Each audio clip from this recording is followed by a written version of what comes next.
So one of the unexpected things I found that this hobby of mine, building plastic models, resonates with my students. I teach fluid mechanics at the university, and I sometimes give examples in my lectures of the kind of references to pop culture and how technology is depicted, etc.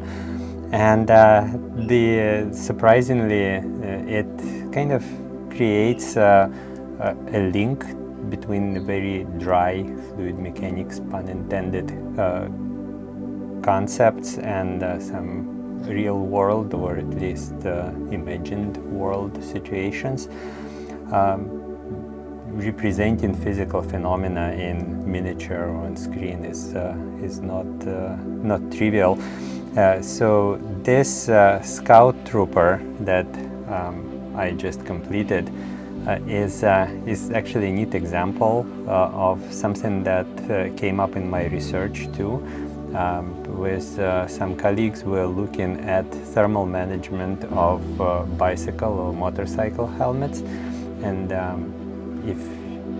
for those of you who are motorcyclists, when you're buying a new helmet these days, thermal management is one of certainly things to consider.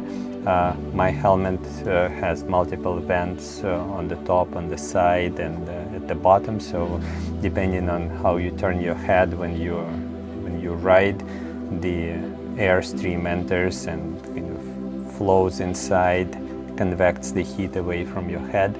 And the scout troopers from Star Wars, they ride these speeder bikes through forests and deserts, etc. And they have helmets that are slightly different from more common stormtroopers. So this is the digital model of the Scout Trooper helmet, the one that I actually printed, and it's interesting that it has many relevant details for thermal management. For example, there are inlets for air on the front here and also on the sides, and in the back there are vents for letting the air escape. So this is it's quite neat.